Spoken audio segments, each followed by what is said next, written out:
The hangout is on there. Cool. Hi everyone. Welcome back to Trans 101. We've been gone for a week, and we're kind of still gone. This isn't a main video or a post-mortem. But I'm here with what name did you want to use again?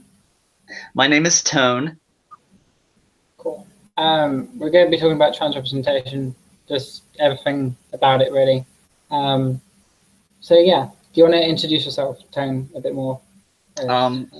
My name is Tone. I am using this as a way to say hi to everybody and show everyone on Twitter and everything me for the first time. I work under a DJ name Zero, that's with an X. I work in the Boston scene, and yeah, that's who I am, and I'm looking forward to having our chat. Cool. Well, I'm happy we could help you become public to the internet. I don't know. Well done for not being public for so long. That's kind of impressive. So, I mean, I don't know. I think to start, what are your thoughts on like trans representation in media, just like in general? Because there's a lot of contention around it and like about forced diversity and all that sort of crap. So, well, it seems pretty clear that there needs to be more, and there needs to be more that's positive, and we see some of it in, say, shows like Supergirl, and of course this movie we're talking about today, Assassination Nation. But yeah, it seems very much not enough. But that seems to be true of all marginalized queer communities in media. But it's getting a little better over time. Yeah, like step by step, push by push, I think it's getting better. I mean, for other communities, for example, like the Black community, we've seen a massive shift in like mainstream Hollywood representation for them with things like Creed and Black Panther and Atlanta and stuff like that. Us and Get Out, and yeah, there's and I hope that continues and it isn't treated as a trend. And the same with like cis women. I think like with Mother and Raw, especially the art house community, there's been loads of, even in mainstream. But blockbusters are still falling behind on all marginalized communities, especially LGBT, in my opinion. I know what. So when I was younger, it was worse than it is now. Like, trans people were either treated as jokes in sitcoms or like were villainized in horror movies. I mean, you're a little bit older than me, so what was it like for you growing up? Was there any representation at all, or was it different? Well, where there's representation in that regard, transgender as a thing in media isn't something that they delved into for many years. But there's been like Priscilla, Queen of the Desert. That's mostly drag queens. But there is the I forget his name. He played Zod in Superman 2, but he plays a transgender woman in that. And again, you find that where you're actually seeing actors and actresses that aren't transgender themselves playing those roles. Yeah. Whereas now you are starting to see a little more of that representation in the actual actresses and actors. What else? I would say even when it was cis actors, and let's be honest, it's like cis men. So I'm just going to mute Discord because otherwise there's going to be bleeping throughout this entire thing. But even when it was, and it kind of still mostly is, cis actors playing trans characters, the characters themselves weren't exactly like well-rounded ideas of what a trans person is, or like they were really mostly caricatured, in my opinion. I don't know if you agree. Well, you know, honestly, I look back, and Priscilla is one of my favorite movies. And I can't speak on it, so if Terrence Stamp. His name is Terrence Stamp. And the role that Terrence Stamp plays in this is someone who is transitioning on the road as a drag queen, and she meets a really nice gentleman as part of the story, and it tracks her making the decision to pursue this relationship once he understands what she is, that what her character is, uh, and it's actually done pretty tastefully. Come to think of it, I don't think Priscilla, Queen of the Desert, is something that we would consider a mainstream thing. It's certainly an underground movie by most metrics, but yeah, they again, art house seems to be where you will see that more than mainstream. So. Yeah, I think in like early 2000s we had things like Dallas Buyers Club. Actually, that was like maybe 2010, so it wasn't that early 2000s. Which, who was it? It's Jared Leto. Oh, that's it. Was it Jared Leto? Or was it the other Joker? I think so. No, it's Jared Leto. Yeah. Problematic as he is. Yeah, but the character he plays is a fairly realistic, like, trans woman. And yeah, I think it's decent representation, but again, it's not an actual trans person playing the role, and therefore I think, and to anyone who's wondering why that's an issue, it's an issue because trans people don't get given roles anyway. If trans people were given roles at the same rate as like cis actors were, then it wouldn't be an issue with anyone playing anything. But because trans people don't really get roles that often at all, getting for one that's actually written for you taken away by a cis person is kind of a slap in the face to the actors and our community. And the other thing, what was it? Having a man play a trans woman, just I think personally, adds to the misconception and stigma that trans women are men. It certainly does now. It does more now that people are more educated and understand more about the transgender state. It's in earlier days, with the amount of discomfort even about the topic, it's understandable to a degree, but not at all the optimal thing to have had to happen. But you look back and we understand the times of Shakespeare where pretty much all men were playing all roles. So it's a development, it's an evolution. I think, again, we're better than we've been now, certainly. And in those brief instances that it existed prior to now, it only helped to move it forward overall. Yeah, definitely. So that's the thing. Representation to me is like when you're a kid, being able to see somebody who is like you in a film or TV show and it be like a positive, real person gives you almost like an idol to look up to. Like, I don't know, I mean, if you think about Captain America, like little boys around the world can like look at him and sort of feel like, oh, I could be that when I'm older. I could be someone that's strong and capable when I'm an adult. And Black Panther is kind of that for people of color now, as it's like creed and things. But like, and that's the importance of representation in my mind. And older pieces of representation, like Rocky Horror Picture Show or Dallas Buyers Club or Priscilla, Queen of the Desert, I think definitely helped people explore their identities, but I don't think they're as useful now as they maybe were when they were first made. And I would also say the same about like the Danish Girl.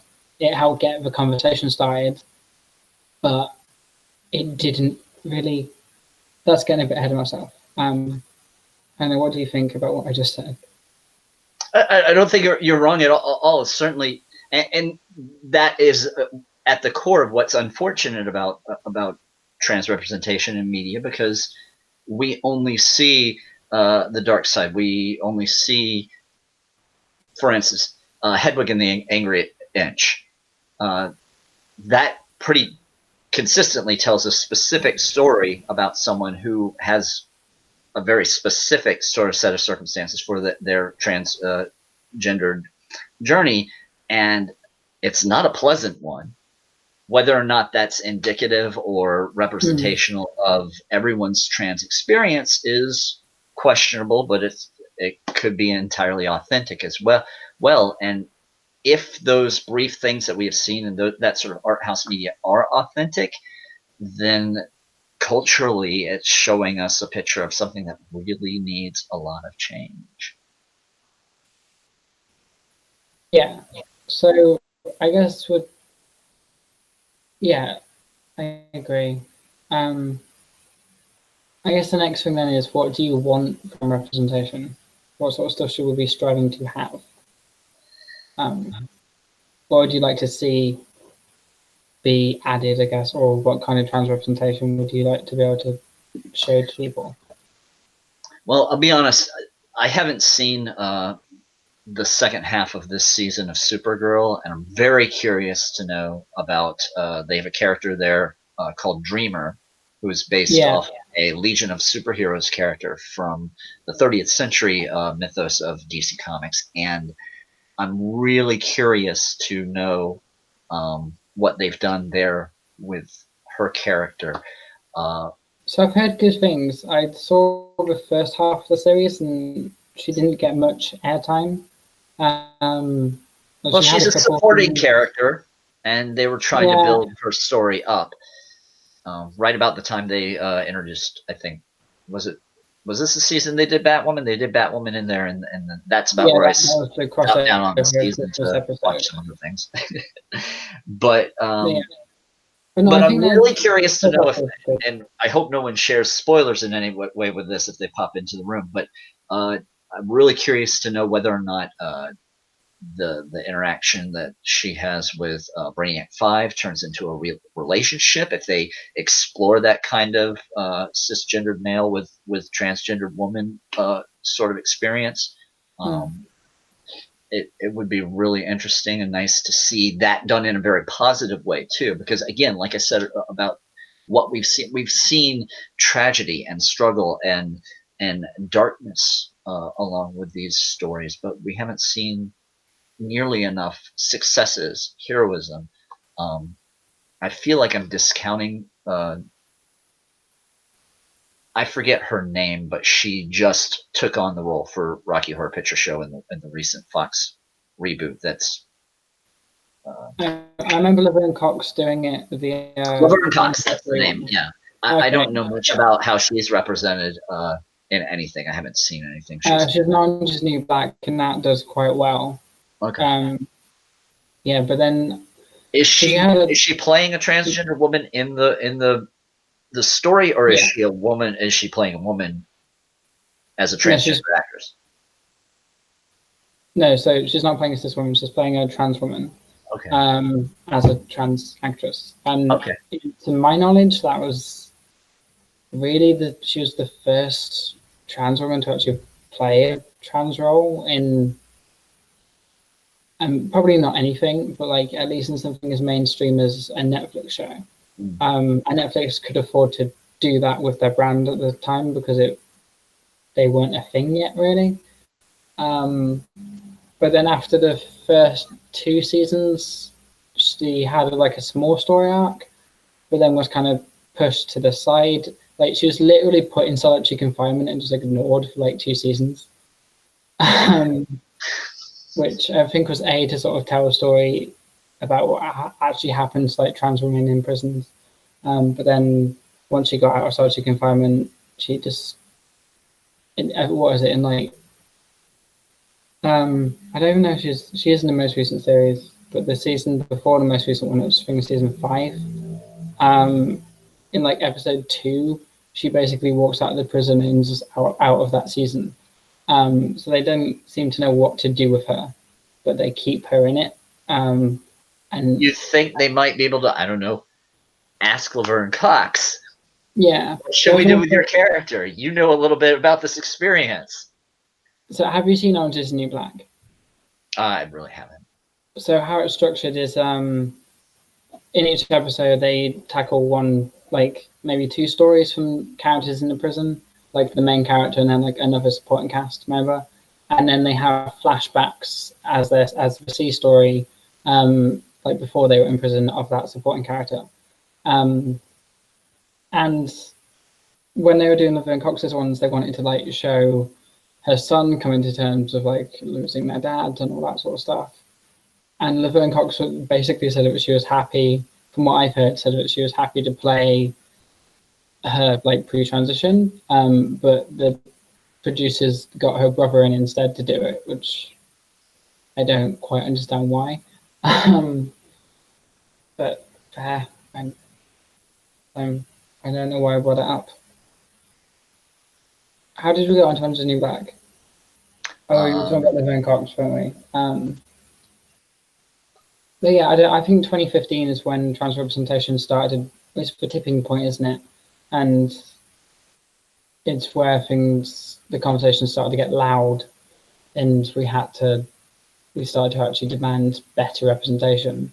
Like, we couldn't just have cis dudes playing trans women anymore, which I think was a good stepping stone in the right direction. And there are a lot of films and TV shows that came out in the just pocket that like the last 4 years, like between 2015 and 2017, there were a lot of films that came out to start the conversation, but I don't think they were still perfect representation yet.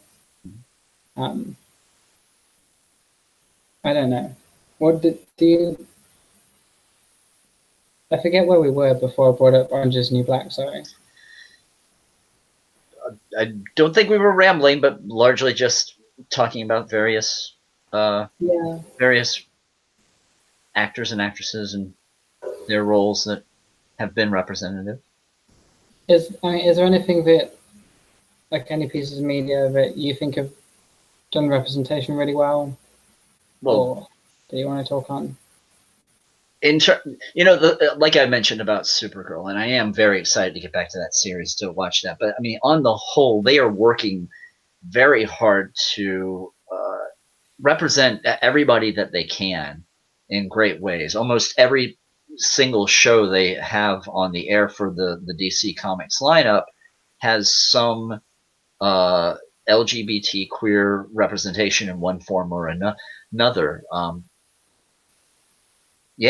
Black Lightning. There's a lesbian couple in that. There is Arrow. There is a gay male superhero. There is. I think also they had a lesbian in the first couple of seasons too. What's up? In Arrow, in the first couple of seasons, they had a lesbian as well.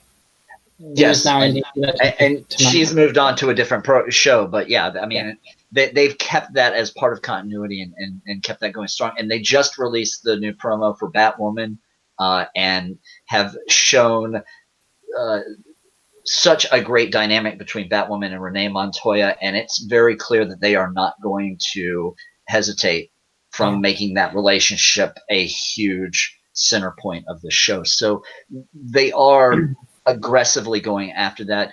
Dreamer is a character that is kind of it's as a character, it seems like she's a bit of a plot device for them, but she's being put into such a central role in order to move story forward that it's good. One way or the other, they're keeping her there so they can tell a story that's relevant to trans people. So. Yeah, that was my main issue with the first half of Supergirl. She didn't seem like she was much of a character yet. Like, she had that scene with Brainiac where she defended him for like being an alien because she knows what it feels like to be othered, and then she talked to James where she came out, it was nice to actually have her be vocally established as a trans woman. But then when she started to discover her powers, it did sort of very much seem like she was being a bit Clara Oswald-ed, where she was a plot point and was there just to be the trans woman. So I do want to see where they've gone with it in the second half of the series, but I can't really talk on her characterization as a whole because really we only were introduced to her in the most surface level way so far. True. Yeah. Although other people watching this might have already seen what we haven't yet, so yeah, they can say one way or the other. Yeah, and I mean, if people want to talk about Supergirl in the chat, then go ahead. I'm not too fussed about spoilers for the CW shows. but I know that you want to avoid them.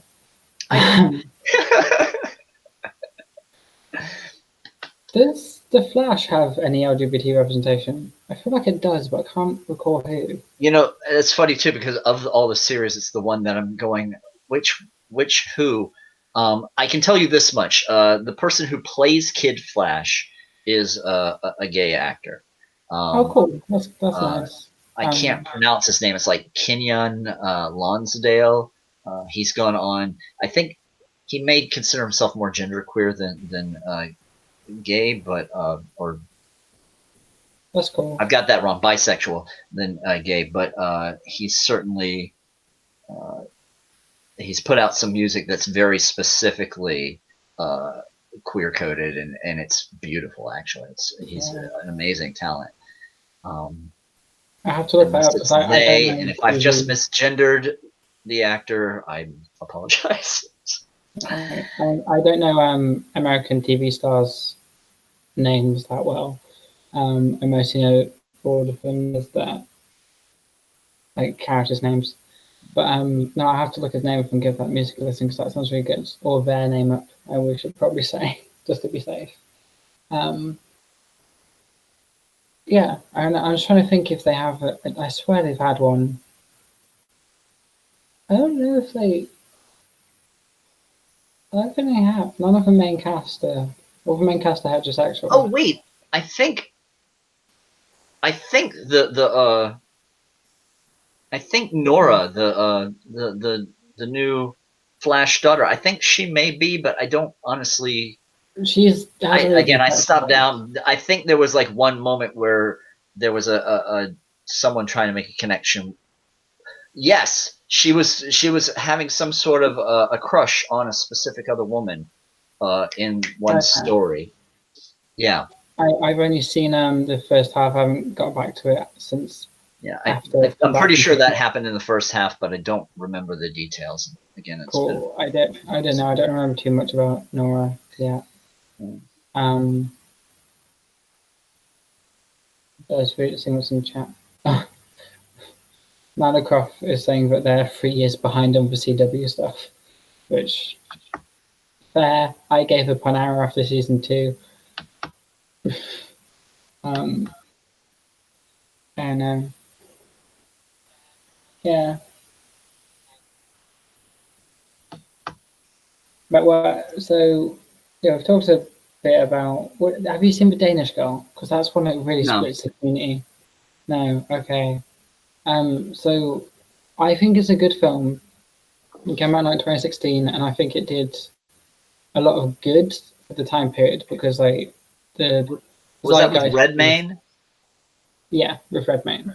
Okay. I don't know. The zeitgeist was very much more so moving towards actually talking openly about trans people, and therefore making that film came at the right time, and it sort of signal boosted the whole conversation and got people talking about it because it had like A-list actors in it and all that sort of stuff, and it was Oscar baited to death.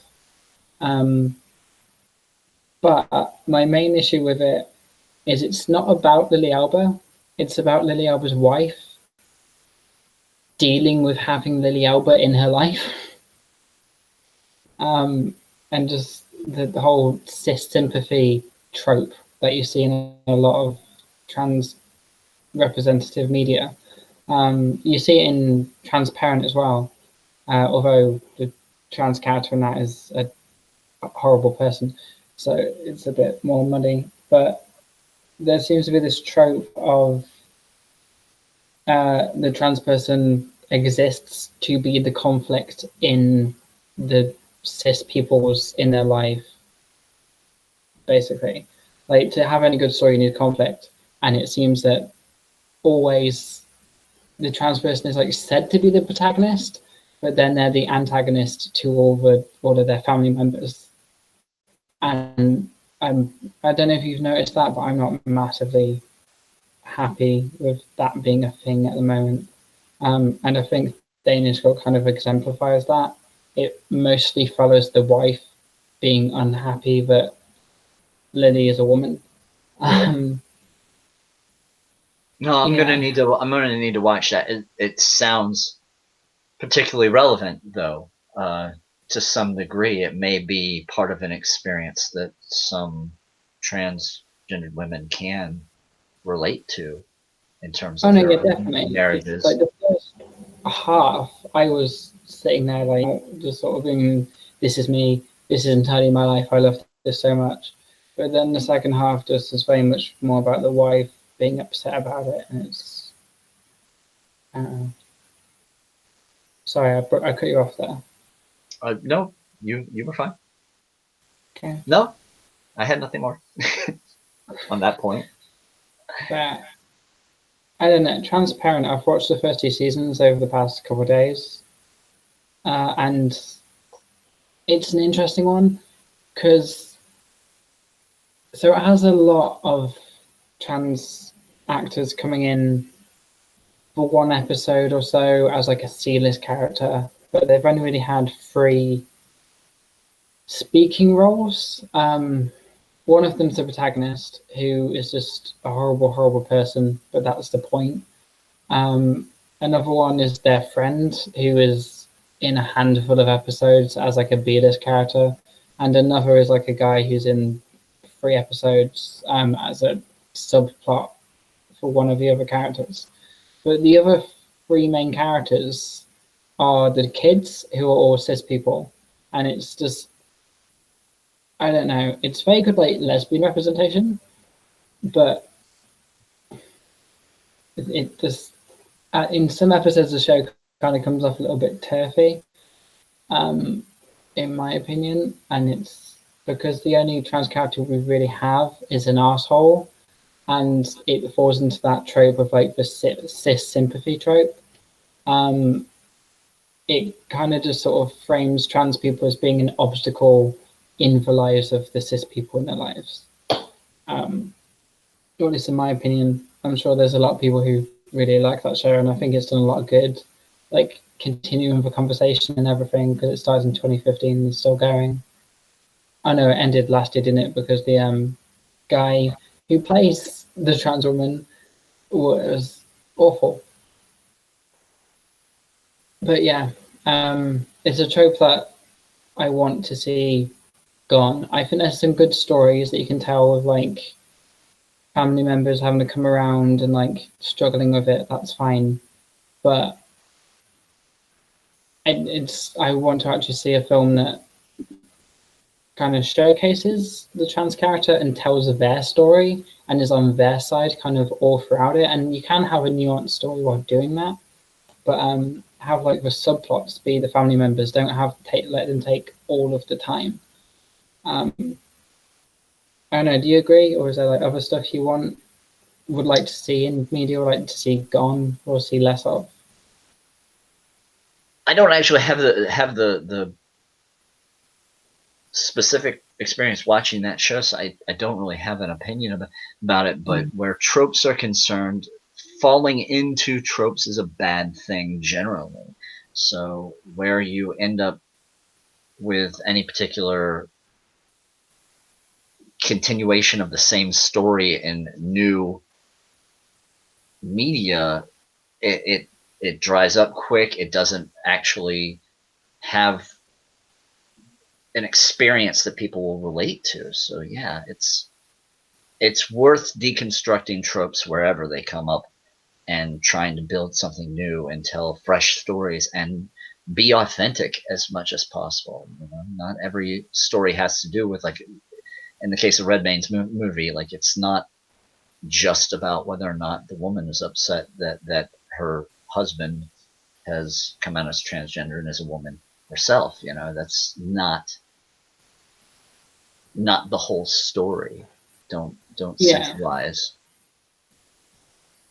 I don't know. It just seems that because I guess the majority of an audience will be cis, just kind of always, because they're just a majority. Media with trans people in it skews towards making it sympathetic for them. So you spend a lot of time on the like kids in Transparent or the wife in Danish Girl. Well, see. We also have to consider, and this is the ugly side of media on the whole, is that there's a marketing aspect for most of these people, and in their mind, and I have a major in PR, so I have a little bit of understanding of this being what it is in practical terms, not correct terms, but in terms of people who are in that business. They're very obviously looking at it going, well, what's our demographics? Who do we need to speak to most? How much of this needs to say this? And how do we say what we need to in terms of social justice issues and keep the audience we need to be watching us so that we can pay advertisers? So I don't think it's necessarily always just an easy answer for them. It should be, absolutely, but you know, the thinking is ground in muscle memory for them. Like they've lived with media being a certain way. Most people fear change, and when now change is really seriously happening for a lot of these communities. So that has to change along with it. And if we're lucky, we'll see, if we're aggressive enough about it, we'll see more of that happening, because they won't be able to ignore it. They meaning the media industry as a whole. So, yeah, I entirely agree. And so I did a film degree, and we talked all about how to market stuff in the production cinemas. What is it? You said something really interesting that's jumps to my mind now. Sorry, it's gone. What was it you said? It was something about marketing. Well, simply that in terms of marketing, they have to consider their entire demographic. Yeah, that was it. So yeah, I entirely understand that they have to consider their entire demographic, and therefore that's where I understand that with a lot of media that has trans people in it, or is like labeled as like a trans piece of content, they spend more time on the cis perspectives, because they think that the majority of the audience are going to be able to empathize with that more easily, and therefore they shoot for that. But they get it wrong. They get it wrong a lot. This is what I mean. Because of doing that, it does sort of seem more like the trans person. That was what he said. They need to balance how many social justice stuff to do with how much the audience is going to like. And it seems that the trans characters just become the social justice argument. Like they conflate the character being trans with a social justice thing. And I kind of want them to cut that conflation in half, because... Well, don't do it lazy. Have a trans character without it being a political statement. Right. The fact that they're treating trans characters like that means that they are just being a political statement. And or more likely, it's lazy writing,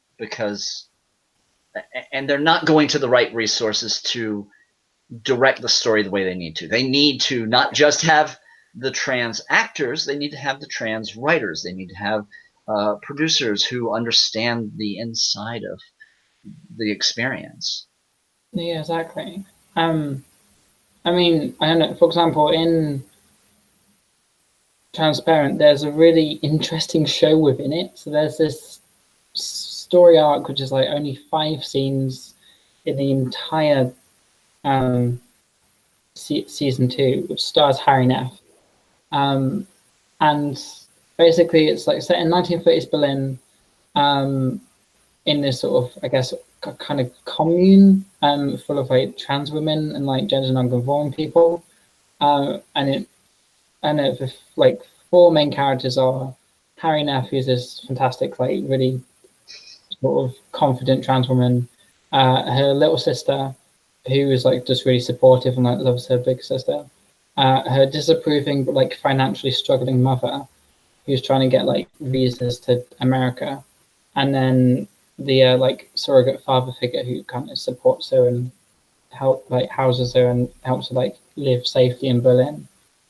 There's a series there, or even just a film, that's really interesting, but we don't really get it.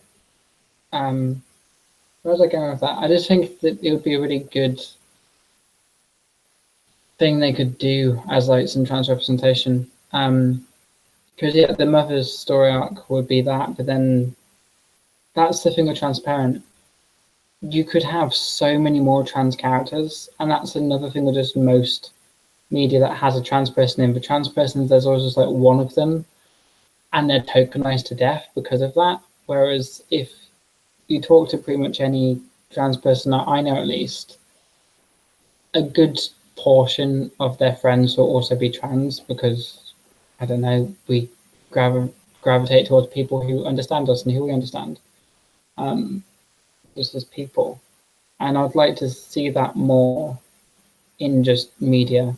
It feels very much like in the early 2000s, whenever there was a person of color on TV, they were the only person of color in the show.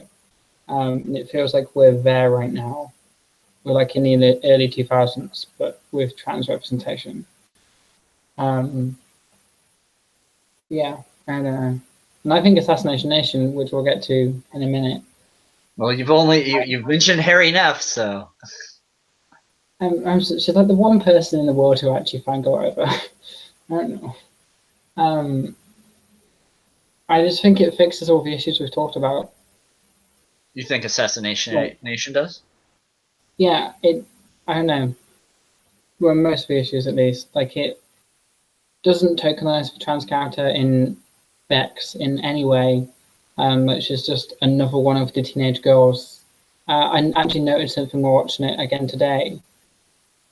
So all of like the misogynistic like bad guys call all of like the cis girls like bitch as like a derogatory word, and even when they're trying to like not getting too spoiler heavy, even when they're like coming after Bex, they still just use the word bitch, which means that even though they're attacking her because she's trans, and that they see that as like demeaning to their friend because their friend slept with her, they still are respecting her as like a woman, and it never like tries to misgender her in the face of like nuance or anything I thought like that. they have that whole locker room scene, though. I'm pretty sure that was them being pretty despicable about her gender then. It was, but bizarrely, they never misgender her. They still refer to her as like a woman entirely, despite the fact that they obviously have an issue with her being trans and with her having a penis. Yeah. When they certainly give Diamond a hard time, specifically because they're also very clearly shown to be wrong. Whereas, for example, in Transparent, there's a conversation that Maura, the main trans person, has with a bunch of TERFs, and it kind of suggests that like both Maura and the TERFs have a point, which is kind of just awful to me. Whereas Assassination Nation, all the people who are transphobic are framed as being the bad guys, and they're framed as being wrong entirely. Which, I mean, I think is a step in the right direction. Like, they are transphobic, but they're the villains. So, and it actually shows transphobia being villainous rather than just another side of a conversation. Well, they did make it part of their trigger warnings at the opening of the film. So yeah, that was really cool. I feel like I've been talking for a while, so if you want to take the mic. Well, no,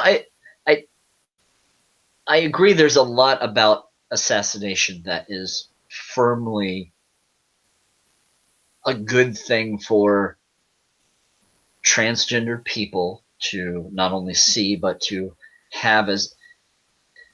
I look at it and I wonder how much of the experience they're showing is authentic, whether or not it's all sort of mythologized because of the story they want to tell being this horror story and being in a fictional Salem, and I wonder then if something doesn't get missed about how much we're supposed to understand this as mythology, how much we should recognize this as pertinent to the lives of real trans people, in the case specifically of Harry Neff's character. You know, and yeah, they trigger warning the heck out of you at the beginning of the movie to let you know all these various things that are problematic are going to be a part of this story. But I don't necessarily think that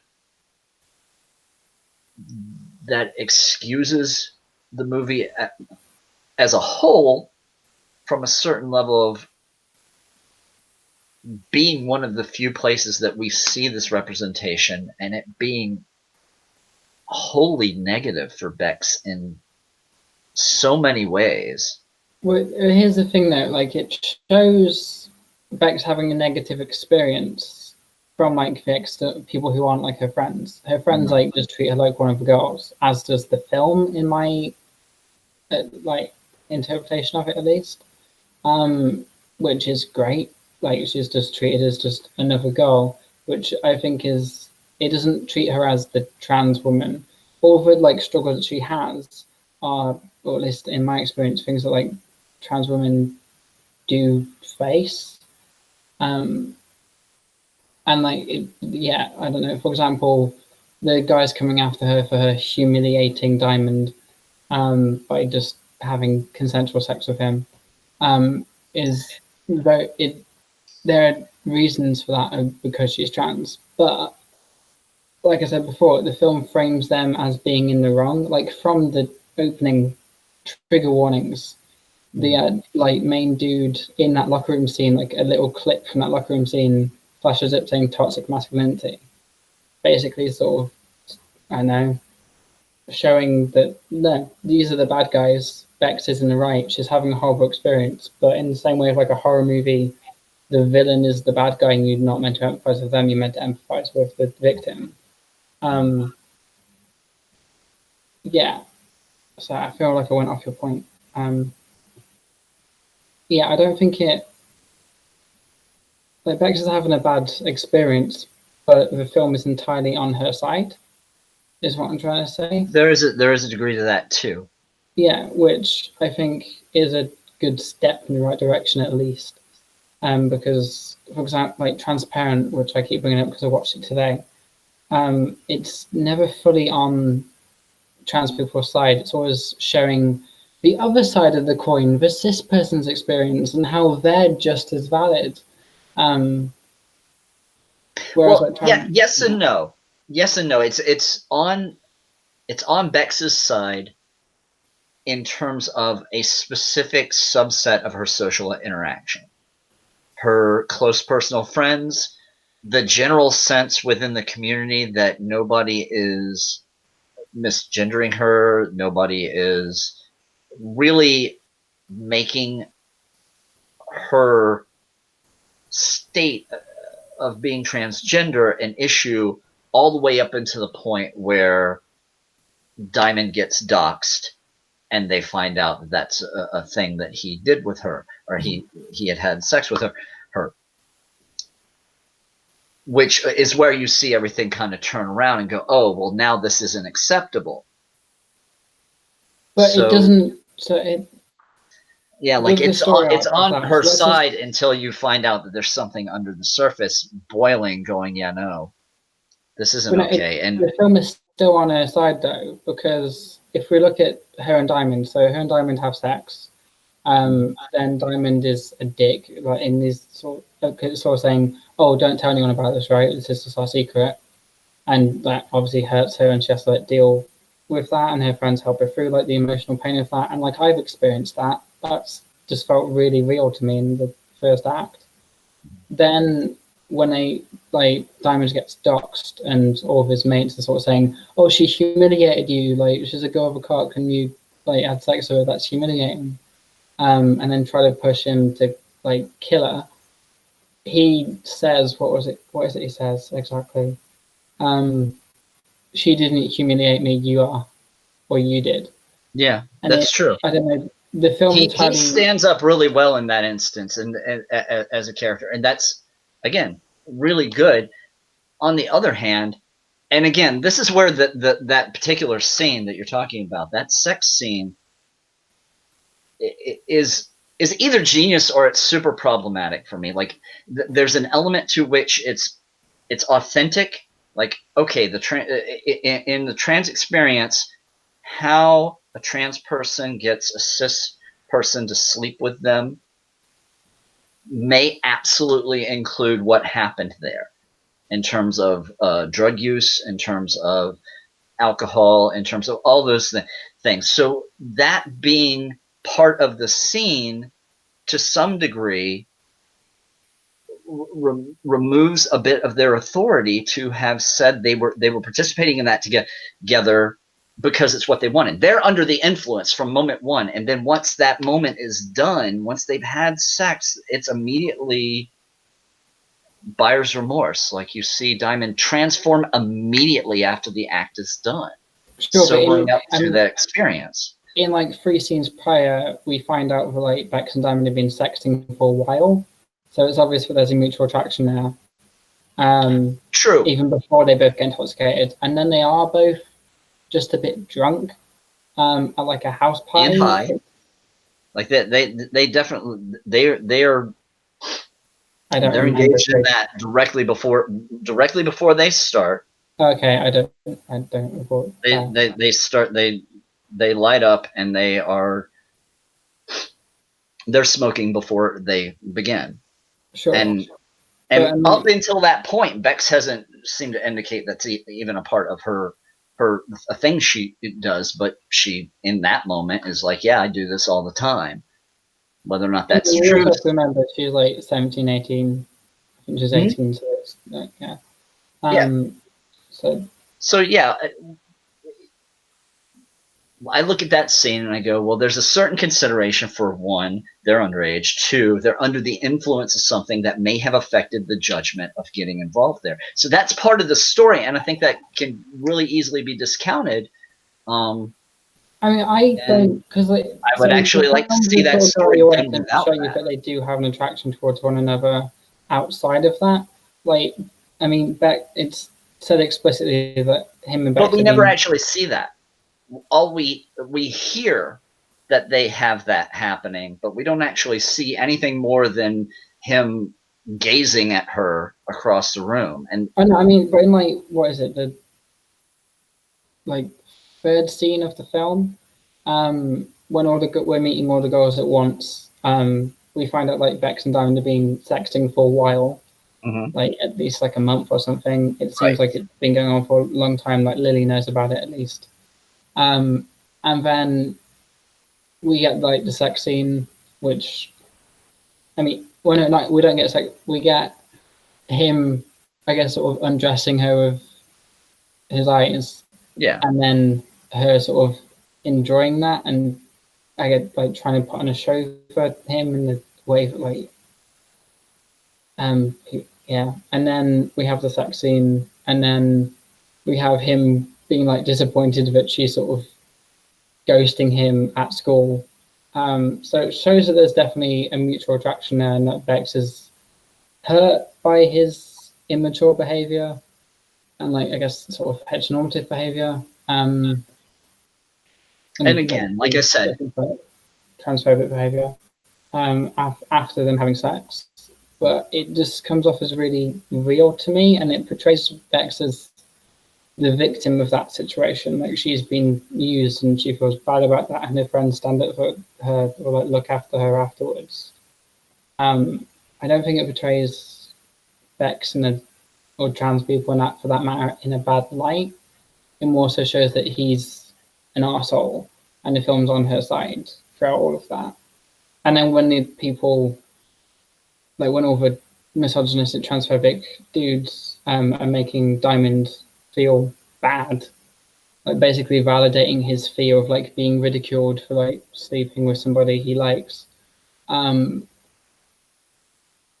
know he steps up and actually is mature in that moment and is like, well, no, she didn't humiliate me, you're the one humiliating me, and like actually has some personal growth.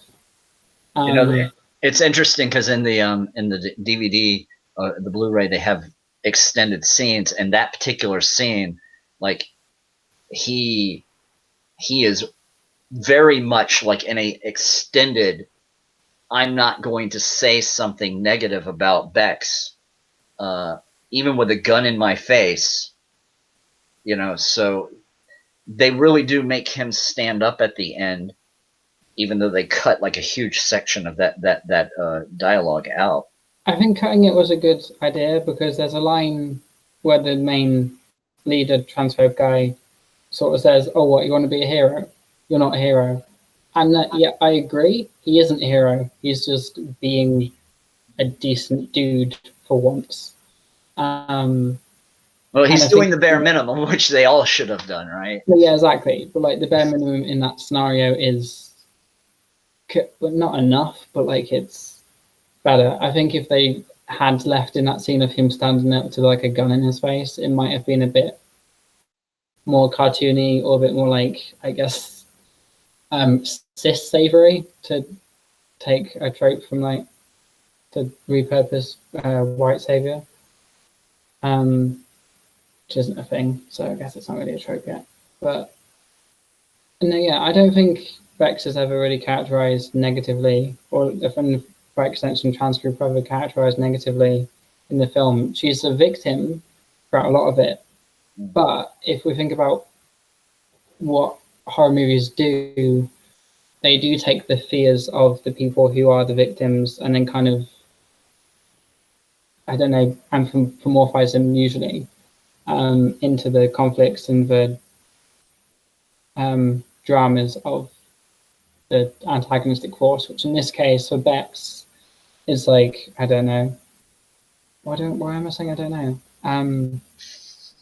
She wants to sleep with this guy she likes, but maybe is worried that what happens will happen. And then, so I'm tired. My voice is going. Yeah, I think it's an interesting point that you have, but I don't know if I fully agree. Well, like you say, she's portrayed as a victim. Yeah. There's a degree to which I would like to see. The story in itself is absolutely authentic. You relate to it. You said so yourself. There's something specific in that you remember as being a part of your experience. I'm drug free entirely all my life, so that's not a part of my experience. And when I look at it, I kind of wonder if she would have had more control of the situation, more self authority in that. Both of the characters in that moment to approach that scene, get what they wanted from it, and come away from it in a different place. But that isn't their story. So that what I'm saying is not that this story is bad, but that this it comes shy of something that I would like to see more of in trans representation in film. Yeah, I mean that's fair. I would just say one thing, and then I have a question for you about what you just said. Although they are both like drunk, they don't only really seem merry, and they have like one toke, and don't seem that high. And then it's not that they both go into it intoxicated and therefore aren't being responsible, and, or at least in my interpretation, it's not that. It's more so they have sex, and then Diamond, being a 17, 18-year-old boy, is worried about what his mates will think about him having sex with a trans woman. Right. So therefore, sort of like, so this is just our secret, right? And that's what he says. He just sort of says, so this is just our secret, right? And then you just see her face drop, and she just sort of feels horrible and kind of used. And well, you see that generated from the second they're done. Like as soon as they're done, and she kisses him lovingly. She's like, she's in that moment. He's not. Buyer remorse sets in. Whatever's going on there. Buyer remorse is probably a really bad way of expressing that, but it's definitely, I've done this thing and now I feel guilt. I've done this thing and my partner feels guilt, so now that changes my personal value or worth. I don't know if he feels guilt. I feel like he more so feels that he knows that his mates are going to make fun of him if they find out that he's had sex with her, and therefore he's scared of that in the way that teenagers are. Yeah. yeah, and that's what it feels to me. It just feels like really sort of immature pettiness that, and that's why he kind of grows in the end, because he's like, well, no, she actually, this fear that's come true of like his mates making fun of him, and therefore her humiliating him. It like she didn't humiliate him, or his mates are humiliating him, and he points that out. And because he like grows, he survives the scene. Also, he has a parallel to another character, to Lily's boyfriend, who, in the same way, feels that he's being humiliated by like Lily's nudes being leaked, despite the fact that he's humiliating. He's like putting that on himself. Mm. And then, whereas Diamond grows and realizes that no, actually, it's just everyone else who's being a dick. I can't remember his name, but Lily's boyfriend, like, outs Mark. her and puts her in danger and all of that stuff. So yeah, I don't know. Those two, I haven't thought about this too deeply into this now, but those two boys kind of do have parallel emotional arcs, where they just diverge in the end. One just becoming an utter misogynistic, evil dick, and the other kind of growing and realizing that he needs to be more mature and actually outwardly sort of accepts that, yeah, he likes Bex and he shouldn't be ashamed of that. But she clearly feels it's too little too late by the end there, because it's like, yeah, okay, see ya. Yeah, exactly. Thanks for not killing me. Yeah, like she's sort of forgiven him for his immaturity after they had sex, but it's still like you said, too little, too late. Yeah, but you did say that you felt you were left wanting for like trans representation from that. So what else would you have? Like Not necessarily just in this, but just in general. well, What else would you like to see? when we first started talking about this online, it's this is an amazing moment where we're seeing where it's not porn, but where it's a genuine sort of sexual moment between a transgender person and a cis person, or even if it were two transgender, whatever that situation might be, we're not as part of representation. We don't see that sort of love story in media. We don't see that, and it would be nice to see. That's kind of why, like I said earlier, I'm excited about Supergirl. I'm really interested to see if Brainiac 5 and Dreamer end up in a relationship in that way, and they probably wouldn't delve that deep, being the style of show it is to show them. I mean, they've delved making love, but sexual stuff in that show before, so they could. It's hard to say. Modern television still operates under the concept of least objectionable content. That goes back to that whole marketing thing we were talking about earlier. So it would be unfortunate if they resisted that, if it were pertinent to the storyline. But but that's the kind of thing I'm talking about. Where Assassination Nation fails for me is I don't get to see that relationship blossom into something beautiful. It's, as you say, a horror story, so that loses its appeal. We see a moment in the deleted scenes. There's a moment where Bex is talking with Lily in the bathroom after that party, and her contention is, I've got to get the heck out of this town. I'm never going to find anybody to love me. And that's tragic. Again, authentic.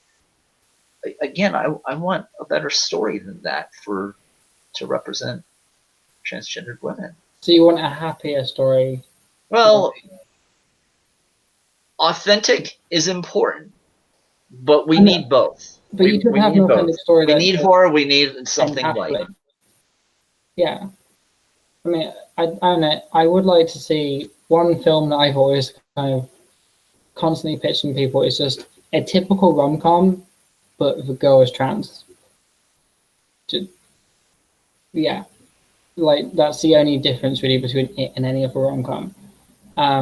Just to have that kind of positive representation where it's just normal to fancy a trans person, and maybe you could have one scene where they're talking about how sex can work and they figure out each other, but it's just fine. And I would love that. But I don't think that was the story they were more so telling in Assassination Nation is how misogyny affects like Generation Z, and like the whole sort of privacy on the internet and people getting outraged and and I think it's a good story. The authenticity of like, especially in the first half, is really, I don't know, I related to like Beck's story a lot, and maybe it's because like my sexual experiences have been similar to hers. But I agree. I would like to see more happy stories, I guess, for lack of a better term. Like have that authenticity. Just something with a positive, yeah, a positive interaction. Go into it in one place, come out of it in one place, tell the story that you need to tell around it, but don't make us feel that. Don't let the only stories about us be about how tragic it is to have that happen. That's again this movie in and of itself, like it only made $2 million. It was barely in theaters for like 2 weeks, and barely got out of the United States even at that. Like I couldn't find it in a cinema in London, like at all. I don't think it ran in the UK. I'm not entirely sure. I can look. I don't think it did. I kept looking for release dates. It came out in the BFI, but I missed it because like film festivals and it was not house film really. But yeah, it did. It did play in the UK. It played in the UK. It made all of 90 grand. It made $90,000 in the UK. No, I remember I was talking to like some of my filmmaker friends who are art house filmmakers, and they didn't even know it was a thing. I explained it to them from like the plot synopsis and the trailers and from my knowledge of it from those things. And they seemed really interested, but it just didn't get marketed properly. And I think it's because it really did. It was so progressive or so like fuck you status quo. It was a hard thing to sell, but it was I've worked in the industry that promotes these movies, and what they do is you get a film, and they go to the theater's managers, and they have what they call a screening, and they'll have the theater managers sit in and watch the film long before it's due to be out in theaters to decide whether or not they're going to have it in the thing. Now, in my experience, every single manager that I've ever seen in these screenings have always been cis white men of a particular age. So imagine seeing this film for predominantly strong women generally, and finding one of the characters is transgender, and that group of people all going, yeah, no, I'm not going to be able to sell tickets to this. And that is wrong on their part, not forward thinking at all. And, and none of the actors like massive faces. They couldn't use that to draw them in either. Yeah.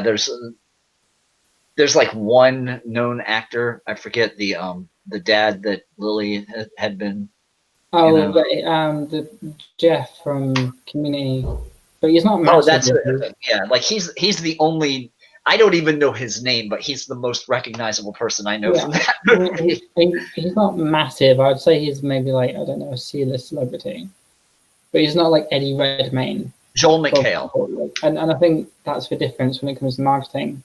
The Danish Girl had Eddie Redmayne, and was it Keira Knightley? He played his wife. I don't know, some big woman played his wife. And then it Keira was Knightley clone. Yeah, and then it was mostly about the cis character dealing with the trans person in their life.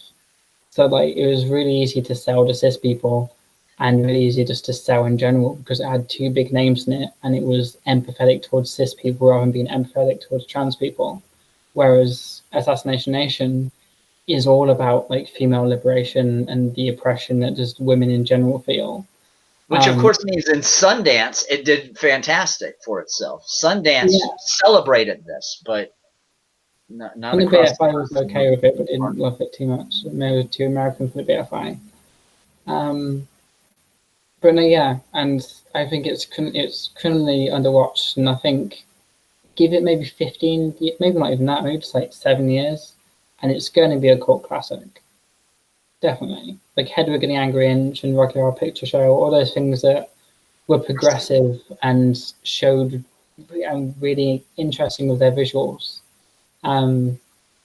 They didn't do well when it first came out, but then they found their audience. And I think this will definitely find its audience. Also, someone in the chat, Mal in the chat said a while ago now, if cis women get to grow up thinking of princesses, so should trans women, which I just thought was a nice sentiment. Like, They deserve to be the queen, yes. Yeah, exactly. Maybe that'll be something we see in Frozen 2. So yeah, give also a girlfriend and make her trans, you cowards. I would really love to see just a normal sitcom, just a typical sitcom, which just has the female lead being trans. Yeah, I don't know.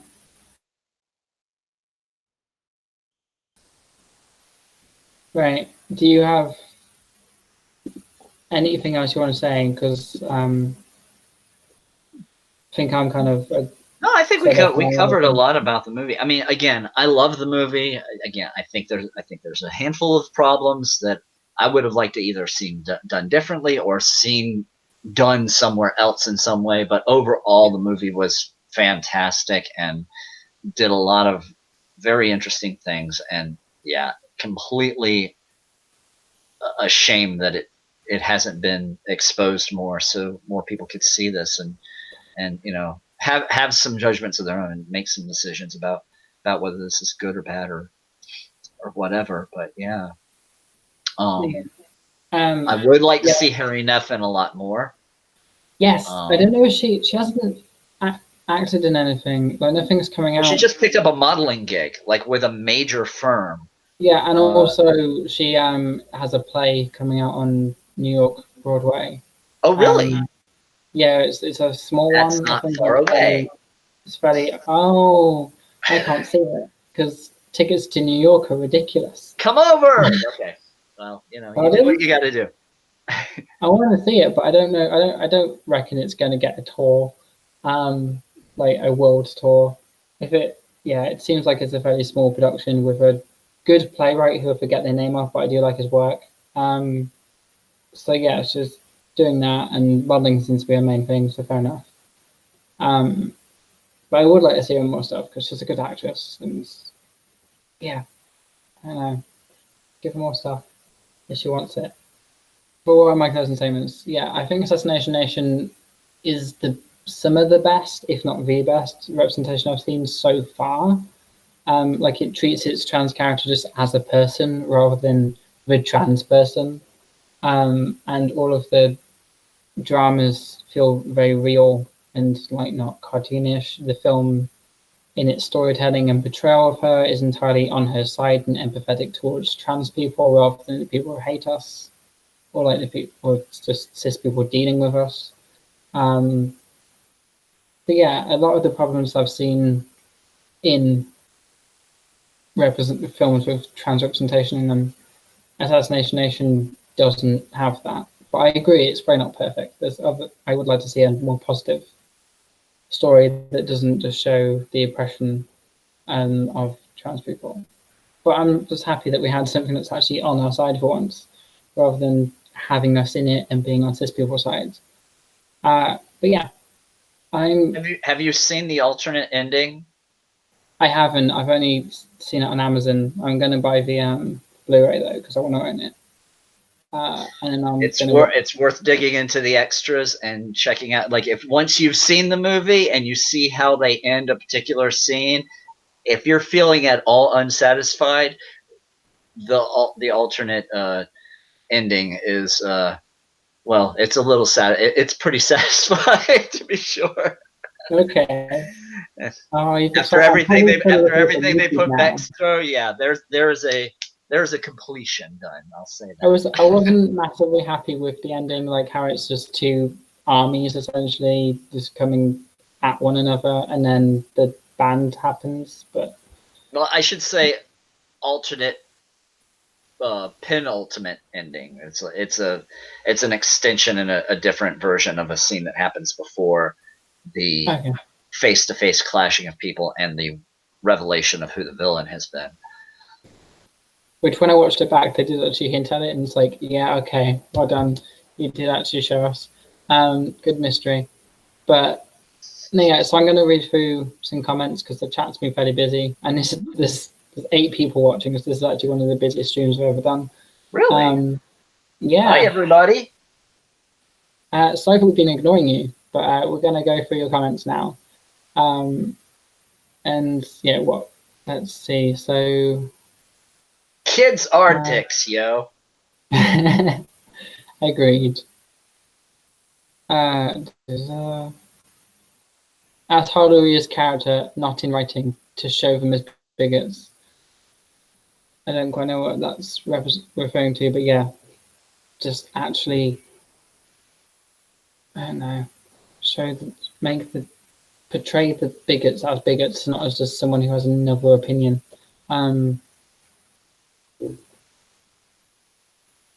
Yeah, so Mao says that you need to show the bad as well as the good to have representation, and I agree, but we don't have any of the good, really.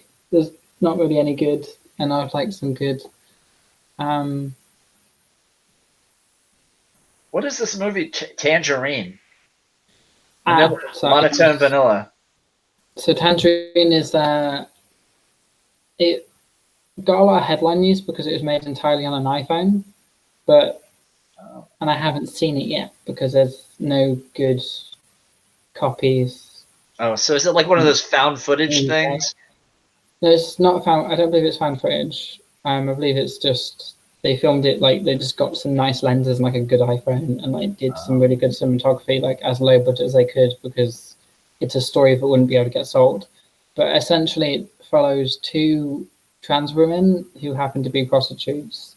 One of them, I believe, is sort of on a revenge arc, going after her like ex-boyfriend who's screwed her over in some way, and the other wants to be a singer but like can't do it properly. But she has a gig at like a local venue, and she's really excited for it and trying to do it. And then I don't know, I haven't seen it, but that's kind of what I know of it. So yeah, it's a story about 2 trans women, and it portrays them really respectfully from what I've heard. And yeah, it got a lot of, do you know the Florida Project? It's made by the same dude. No. Okay, don't worry. I really want to see it, but it was a small art house film that was in like Sundance and the BFI, and got a lot of press because it was made on an iPhone. But then yeah, there's no good. I don't believe it's on Amazon Prime anymore. It's not on any other streaming network. I don't want to pirate it because it's a small film. I kind of want to financially support the director and the people who made it. Have you checked the public library? I don't know how good the public library system is. There's no DVDs outside of the US, so I'd have to buy really. I'd have to buy a US region DVD player and then also buy it, which I want to see it, but I don't want to see it that bad. Maybe I do want to see it that bad. I don't know. I'm not really around the idea of buying a new DVD player from America. But yeah, I don't know, if I'm ever in America visiting people, I might like pick it up and then just say, can we watch this while I'm here? Yeah, it didn't really get much release. It was like his first film. So fair. I mean, how many people have seen Death Proof? and he's going to go far. He's definitely going to go far. He's only done 2 films so far, but they're both gorgeous. And I do want to see it, but I can't really talk much about it outside of not being able to watch it because I'm on the wrong side of the Atlantic Ocean.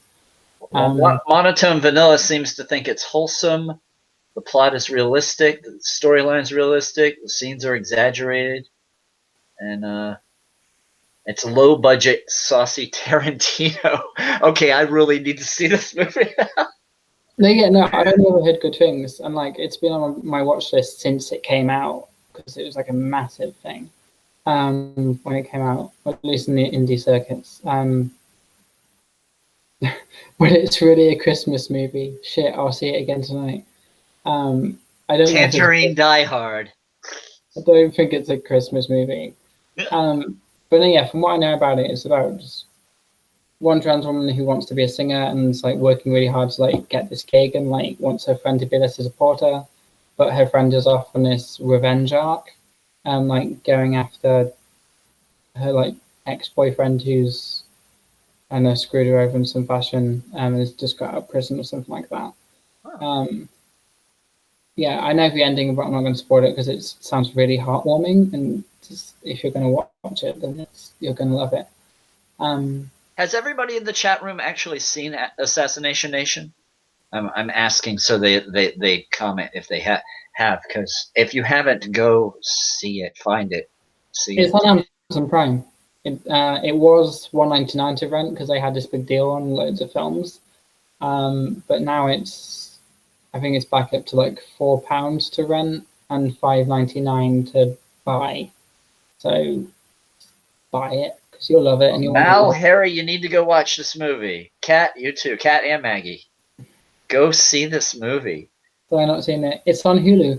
There you go. Great. I'm not in America, so can't speak to that. What's that? I don't support the benzo LaCroix. Is that LaCroix? Bezos Lucre. I don't know. I don't know what that means. Is that relevant to the movie in some way, or is that relevant to like streaming services? Maybe it's streaming services. I would say we've been going for 1 hour 16, so I want this to be rewatchable. Let's try and not go any longer than 1 hour 30. That's what I'm getting at, I guess. Amazon money. Oh, they mean the really famous dude, the guy who owns Amazon. Oh, that guy. Oh, right. They give money to Amazon, which well, look, for everyone who's in the U.S., your public library is your friend. You can go to the public library and get practically any DVD that has been in circulation. I actually rewatched Assassination Nation from a library copy to prepare for this conversation. So get yourself a library card, support public library. If you are late, pay your dues because it supports the public library. But also, the way I would look at it is if you rent it on Amazon Prime, you're showing support for the film financially, which will make Amazon notice it, and therefore will make the other film studios notice it, and the people who made it will get a bit more credit. Yeah, well, corporations are evil, so there's that opinion too. I don't know. Not paying to see this film isn't really going to fuck over John Bezos too much, is it? Yeah, well, at this point, where Assassination Nation is concerned, they're not going to make another dollar off of it, really, all too much. They've if they even made budget, who the heck knows? But you know, they struggle. Well, I know they're not going to make money off it, but what I mean is, if it gets watched a lot on Amazon Prime, then that would be noticed by like execs and stuff, and then the filmmakers might, get a bit more attention, because attention is money. True. If the film clicks, retweets. Attention, yeah, I don't know. I wish I could assassinate Bezos' toast. Fair enough. But that would just leave a big power vacuum that sounds really joke. You might consider it. I mean, like Tone said, you can always go over to the public library and check it out there. And if they don't have it, then you can probably order it in. They'll probably happily order it in. I might consider it in Minecraft, in GTA, only because it's you. Oh, thank you. I can't believe I ended up using this conversation to get on my soapbox about the public library. They're kind of dying in London, to be honest. I kind of want one because I can't work in my room that often, so I want a place I can go to actually like be there for 8 hours and like do some work and then like go home, like actually have a commute, because I think that'll put my brains to right gear. Yeah. Of course, I'm wondering if this is so popular because we're now in American time. I don't know. I mean, it's 7:30 here right now, so. Yeah, okay, that might be it. Cool. Because I'm noticing a lot more American people than the British ones, which makes sense because it's Friday morning now.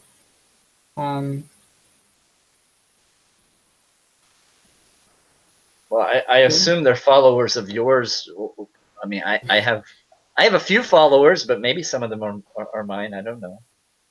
Oh, thank you, Wholesome Punk, for subscribing. I don't know if you're here, but you just subscribed, or they just subscribed. So yeah, Scandinavian. Oh wow, Monotone, why are you doing up? It's like nearly 2 in the morning. I haven't got work and I don't need sleep. Okay.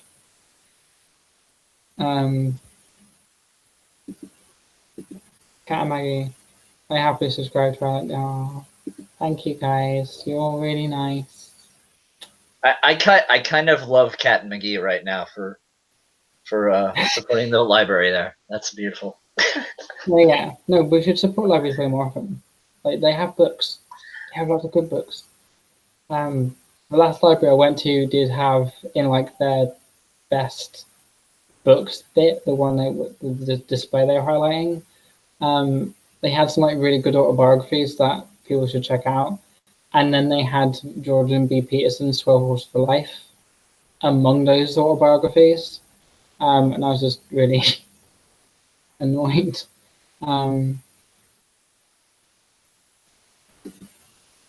Wait, is that Mads? Is he Mads? Mal. Is Mal mad? Mads? I don't know if I want to say the full name. You've literally met me. Yeah. I'm bad at names, and like correlating a screen name to a real person face is hard. I'm really good at faces. Sorry, Mal. Is Daddy Peterson popular in the UK? I mean, he's popular on the internet, and like the English-speaking internet is just America. It's just making everything America. So he's not as popular as he is in America, I don't think. But there's a few fanboys that I've run into before and had arguments with over a pint. Well, I think we covered the movie. Yeah, we did, and we covered transplantation pretty good. So if anyone has anything else they want to say, I don't know. Do you want to plug anything? Well, like I said at the beginning, my name is Tone. I DJ in New England under the name Zero. That's with an X. I do a weekly blog about goth industrial covers of all sorts of music, and all that gets shared from my website. I have been on a little bit of a hiatus, but I'm about to announce a couple of new DJ gigs in my area, and all that will be up there too. Can I just give you the website and you put it up on the YouTube description later? Yeah, I'll put it in the description once we're done here because I need to. All right, and you can find me on Twitter as Sister X Zister. Cool. There's a big X in my. Just send me like a paragraph all that in. I'll put it in the description. Okay, sure. And fill it out. Thank you, and thank you for having me on for this. This has been a lot of fun, and kind of a fun way to get to meet some of the community that I've been interacting with on Twitter. So thank you. Thank you for coming with this, like talking to me, because you have like opinions that I wouldn't have considered, and it's really helpful to actually have, you know, diversify everything. Yeah, thank you for coming on, and I'm happy we could help you come out to the internet visibly. Baby steps, or one really big one after a bunch of baby ones. I mean, this isn't too big. My channel's small, so it's like, it's not like coming out on ContraPoint's channel or anything where you'd just be inundated with everybody. But no, yeah. Does that mean I'm both hot and dry? I don't know what that's supposed to mean, but I feel a little warm now, I guess. I don't quite. And maybe it's no, I don't either. But yeah, just some housekeeping then. Gonna try and make put out a Trans 101 episode, like a main Trans 101 episode next week, next Thursday. Although I will be in Paris next Thursday, so I need to get on that this weekend.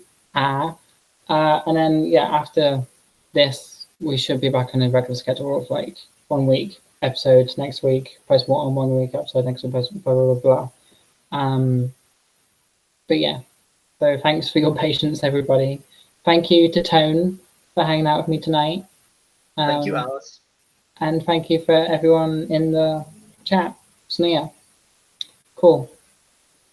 See you later. Bye.